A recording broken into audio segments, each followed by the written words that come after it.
This video is for educational and informational purposes only. Please do your own research before applying.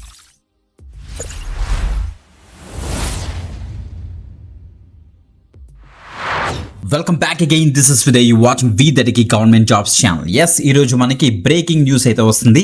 So IBPS clerk notification అయితే మనకైతే release అయిపోయింది. So even short notification వచ్చినప్పుడు కూడా మేమైతే video అయితే చేసాం. So చాలామంది చూసారు. సో ఈ రోజు మనకైతే ఎగ్జాక్ట్ వేకెన్సీస్ తోటి భారీ నోటిఫికేషన్ అయితే మనం అయితే రిలీజ్ చేశారు. చూడండి, 11,403 వేకెన్సీస్ తోటి బంపర్ నోటిఫికేషన్ అయితే మనకైతే రిలీజ్ అయిందన్నమాట. క్లర్క్ స్థాయి ఉద్యోగాలు, కస్టమర్ సర్వీస్ అసోసియేటివ్ ఉద్యోగాలు అని చెప్పొచ్చు అన్నమాట. సో తెలుగు తప్పనిసరిగా వచ్చి ఉండాలి. సో తెలుగులోనే ప్రాపర్గా మొత్తం డీటెయిల్స్ అని కూడా చెక్ చేద్దాం. మిస్ అవ్వకుండా వీడియో ఎండ్ వరకు చూడడానికి అయితే మ్యాక్సిమం ట్రై చేయండి. అన్ని డీటెయిల్స్ డిస్కస్ చేద్దాం గైస్. ఓకే, ఈవెన్ ఈ రోజు నుంచి మనకి అప్లికేషన్ ప్రాసెస్ కూడా స్టార్ట్ అయిపోయింది కాబట్టి తప్పకుండా మీరైతే అప్లై అయితే చేసుకోండి. చాలా మంచి ఆపర్చునిటీ. ఓకే, క్లియర్గా డీటెయిల్స్ చెక్ చేద్దామా. బిఫోర్ దట్ ఎక్కువ మందికి షేర్ చేయండి ఈ యొక్క వీడియోని అండ్ తప్పకుండా లైక్ చేయండి. Okay, let start. Right guys, మీరు ఇక్కడ చెక్ చేసుకోవచ్చు. మనకి institute of banking personnel selection IBPS నుంచి మనకి నోటిఫికేషన్ అయితే రిలీజ్ చేశారు. Common recruitment process for recruitment of customer service associate. So in participating bank, కొన్ని బ్యాంక్స్ ఉంటాయి అవన్నీ పార్టిసిపేట్ చేస్తున్నాయన్నమాట. సో IBPS క్లర్క్ నోటిఫికేషన్ అని చెప్పొచ్చు. ఈ డీటెయిల్స్ అని కూడా ప్రాపర్గా చెక్ చేద్దాం. బిఫోర్ దట్ ఇక్కడ చూడండి, click here for new registration మీద అయితే క్లిక్ చేస్తున్నాను. సో మనకి basic information, verification, photo and signature upload చేస్తారు. డీటెయిల్స్ అన్ని కూడా చెక్ చేసుకుంటారు. ప్రివ్యూ చెక్ చేస్తారు. కొన్ని డాక్యుమెంట్స్ అప్లోడ్ చేయాలి. తర్వాత పేమెంట్ చేసి మీరు ఈ పర్టికులర్ నోటిఫికేషన్కి అయితే అప్లై అయితే చేసుకోవచ్చు. అప్లికేషన్ ప్రాసెస్ కూడా మనకైతే ఈ రోజు నుంచి అయితే స్టార్ట్ అయిపోయింది. ఓకే, ఇప్పుడు యాక్చువల్ నోటిఫికేషన్ మనం అయితే చెక్ చేద్దాం. చూడండి, this is our actual notification number, అన్ని డీటెయిల్స్ మనం ఇక్కడ చూడొచ్చు. ఇప్పుడు ఇంపార్టెంట్ డీటెయిల్స్ చెక్ చేద్దాం. చూడండి ఒకసారి, ఆన్లైన్ రిజిస్ట్రేషన్ ఈ రోజు నుంచి అయితే స్టార్ట్ అయిపోయింది. 1 ఆగస్ట్ 2026 నుంచి 21 ఆగస్ట్ వరకు మనకైతే ఉంటుందన్నమాట. సో మనకి ఈవెన్ అప్లికేషన్ ఫీజు కూడా 21 ఆగస్ట్ లోపల మీరైతే పే చేయాల్సి వస్తుంది. సో మనకి ఏమైనా ఒక పర్టికులర్గా ఏమైనా రాంగ్ కనుక మీరు ఎంటర్ చేశారనుకోండి, సో క్లోజర్ అయిన తర్వాత ఒక 2 days మనకైతే ఇస్తారు. ఆ 2 days మీరు ఓపెన్ చేసుకుని అవి కూడా అప్డేట్ చేసుకోవచ్చు details, no problem at all. So కొంతమంది ప్రీ ఎగ్జామినేషన్ ట్రైనింగ్కి ఆప్ట్ చేసుకుంటారు. వాళ్ళకి మనకి సెప్టెంబర్లో అయితే ఉంటుంది. సో PET అన్నమాట. సో మీకు ఫస్ట్ మనకి ప్రిలిమినరీ ఎగ్జామినేషన్ ఉంటుంది కదా, అది మనకి సో కాల్ లెటర్స్ మీరు సెప్టెంబర్లో డౌన్లోడ్ చేసుకోవాలి. ప్రిలిమినరీ ఎగ్జామినేషన్ మాత్రం మనకైతే అక్టోబర్లో అయితే కండక్ట్ చేస్తారు. మనకి ఈమెయిల్ కన్ఫర్మేషన్ ఇస్తారు, ఎగ్జాక్ట్ డేట్ అండ్ లొకేషన్, అది మాత్రం పక్కా చెక్ చేసుకోండి. నెక్స్ట్ రిజల్ట్స్ వచ్చేటికి నవంబర్లో మనకైతే రిజల్ట్స్ అయితే ఇచ్చేస్తారు. సో మనకి తర్వాత మనకి మెయిన్ ఎగ్జామినేషన్ ఉంటుంది కదా, మెయిన్ ఎగ్జామినేషన్కి నవంబర్లో కాల్ లెటర్స్ మీరైతే డౌన్లోడ్ చేసుకోవచ్చు. డిసెంబర్లో మనకైతే ఉంటుంది నెక్స్ట్ మెయిన్ ఎగ్జామినేషన్. తర్వాత ప్రొవిజనల్గా మనకైతే మార్చ్ 2027 కల్లా మనకైతే ఆన్ బోర్డ్ అయితే చేసేస్తారు. మనకి ఉద్యోగం అయితే మనకైతే వచ్చేస్తుంది అనమాట. ఓకే, టోటల్గా 74 పేజెస్తో ఈ యొక్క PDF అయితే మనకైతే రిలీజ్ చేస్తారు కాబట్టి ప్రాపర్ డీటెయిల్స్ అని కూడా ఇదే PDFలో మనకైతే ఇచ్చారు.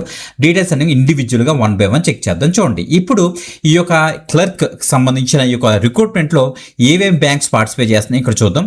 Bank of Baroda, Canara bank, Indian overseas bank, UCO bank, bank of India, central bank of India, Punjab national bank, union bank of India, bank of Maharashtra, Indian bank, Punjab Sindh bank వాళ్ళైతే పార్టిసిపేట్ చేస్తున్నారు అనమాట. ఓకే, ఈ యొక్క పర్టికులర్ క్లర్క్ స్థాయి ఉద్యోగాలకి అంటే కస్టమర్ సర్వీస్ అసోసియేట్కి మనకి basic pay 24,050 నుంచి సో 64,480 వరకు కూడా మనకైతే వేరీ అవుతుంది. అన్ని ఎలివెన్సెస్ కలుపుకొని మనకి ఒక 40,000 ఇనీషియల్గానే మీరైతే డ్రా చేయొచ్చు అనమాట. ఓకే, ఇంకా ఎలిజిబిలిటీ క్రైటీరియా మనం అయితే క్లియర్ కట్గా ఇక్కడ చూద్దాం. సో ఆల్ ఇండియన్ సిటిజన్స్ అందరూ కూడా దీనికైతే సో ఎలిజిబుల్ అవుతారు అనమాట. సో ఇక్కడ మనకి క్లియర్గా మెన్షన్ చేశారు citizen of India.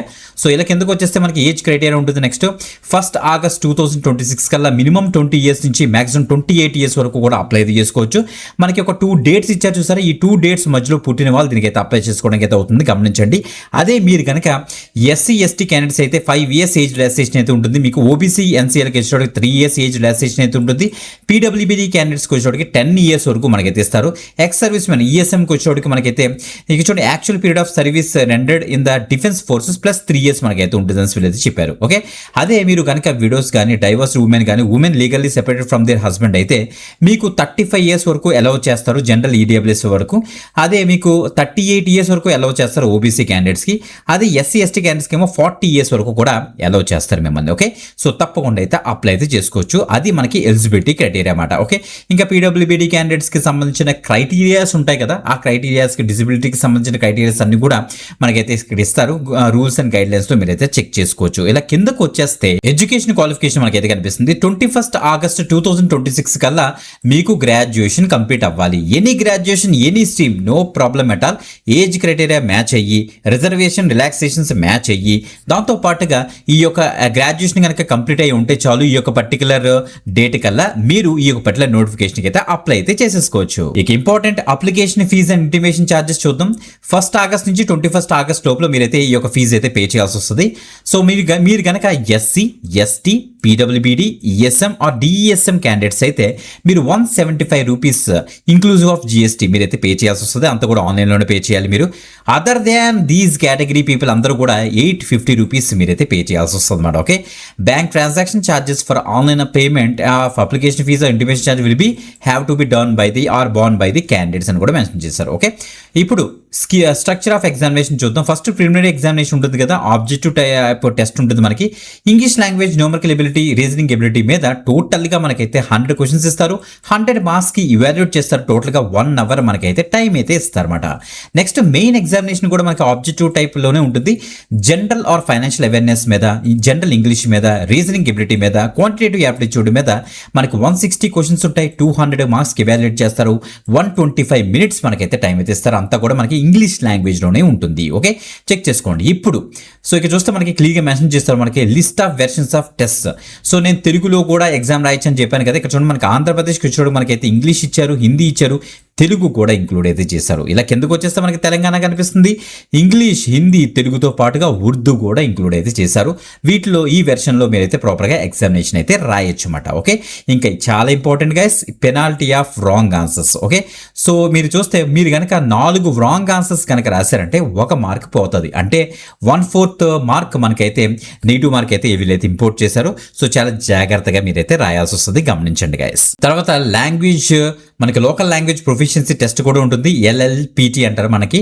So Telugu లాంగ్వేజ్లో మీరు ప్రాపర్గా మాట్లాడగలరా, రాయగలరా, అండర్స్టాండ్ చేసుకోగలరా అనేసి 10th and 12th స్టాండ్లో మిమ్మల్ని అయితే చెక్ చేస్తారు. అంతకుమించి ఏమీ లేదు. ఓకే, ఒక బ్యాంక్కి ఒక క్యాండిడేట్ వస్తే వాళ్ళతో ప్రాపర్గా తెలుగులో మాట్లాడి తెలుగులో కమ్యూనికేట్ చేసి వాళ్ళకి ఎక్స్ప్లెయిన్ చేసి క్యాపబిలిటీస్ ఉన్నాయా లేదా అని టెస్ట్ చేస్తారన్నమాట. అంతకుమించి ఏం లేదు. ఓకే, అది యాక్చువల్ ఇన్ఫర్మేషన్. ఇలా కిందకు వచ్చేస్తే మనకి కొన్ని ఇన్స్ట్రక్షన్స్ అయితే ఇచ్చారన్నమాట. ఎగ్జామినేషన్ వెన్యూకి వెళ్ళినప్పుడు మీరు ఫాలో అయ్యే ఇన్స్ట్రక్షన్స్ అన్ని కూడా మీరు చెక్ చేసుకోవచ్చు. తర్వాత హౌ టు అప్లై విషయానికి వస్తే అంతా కూడా మీరు ఆన్లైన్లో అప్లై చేయాలి. ఆన్లైన్లోనే మీరైతే ఫీజు పే చేయాల్సి వస్తుంది. మీరు ఫోటోగ్రాఫ్ అప్లోడ్ చేయాలి, సిగ్నేచర్ అప్లోడ్ చేయాలి, left hand thumb impression upload చేయాలి, hand written declaration letter upload చేయాలి, SSC 10th class marks list upload చేయాలి.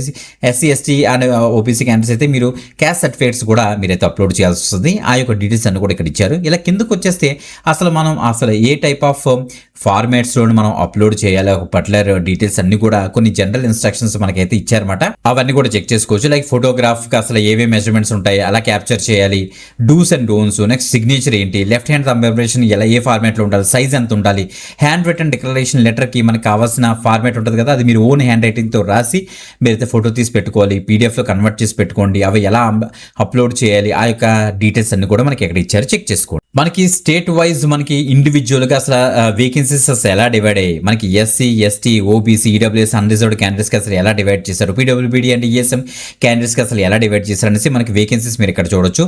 ఆంధ్రప్రదేశ్ స్టేట్కి వచ్చేటికి టోటల్గా మనకైతే 187 వేకెన్సీస్ మనకైతే ఉన్నాయన్నమాట.